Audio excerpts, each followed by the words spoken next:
Congresswoman Kathy Manning is a ranking member of the House Foreign Affairs Committee and joins us live. Congresswoman, I really appreciate you making the time to talk about this.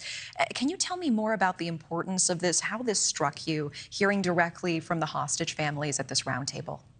So I've been meeting with the hostage families for the past 10 months, since maybe 2 weeks after these people were first taken hostage, probably a week after October 7th.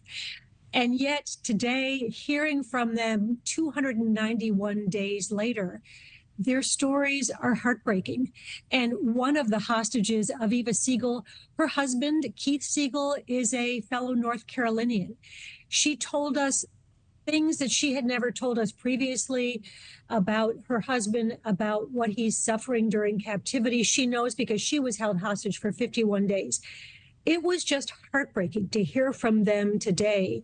And we will continue to speak out for their liberation. And we all know that Hamas has within its ability the facility to release the hostages and stop what is going on, to stop this war and get relief not only to the hostages, but to the people of Gaza whose lives have been destroyed by what Hamas has done. Yeah, and Congresswoman, can I ask, what were the specific details that the wife, the former hostage herself, the wife of the North Carolinian man, what did she share that really struck you today?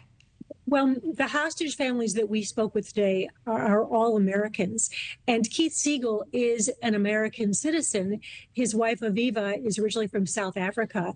And when they were taken hostage, they were asked if they had dual citizenship. And Keith did not say that he was an American. And when she asked him later, why didn't you tell them you're an American? He said, because I was afraid that they would separate me from you and that we would be apart. And that was just heartbreaking, that he sacrificed what might have been an ability to get out sooner because he wanted to stay there to try to protect his wife. I appreciate you sharing that with us. What more does the U.S. need to do to ensure the release and the safety of these hostages, that they can come home? And also, can I ask, do you have a message for the presumptive Democratic nominee? It's increasingly looking like Kamala Harris. Do you have a message for her as she is starting to mount her campaign? Well, I know that she has been so supportive of Israel throughout her career. She, throughout her time in the Senate, voted for unprecedented amount of funding for Israel's security. She has, since October 7th, she has had, I believe, more than 20 phone calls with President Biden and Prime Minister Netanyahu. She has met with hostage families over and over. She understands what these families are going through, and she understands that 8 of the hostages who remain are American citizens.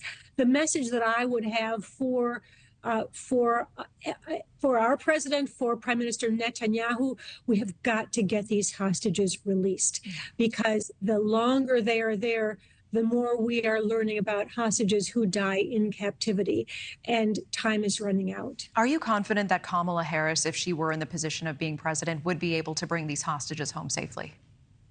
I have complete faith in her. I think that one of the groups of hostages that I am the most worried about are the young women.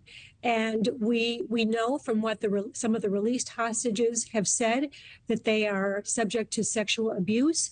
And if there is anyone who understands how you deal with sexual predators, that's Kamala Harris. She prosecuted sexual predators when she was the Attorney General in the state of California.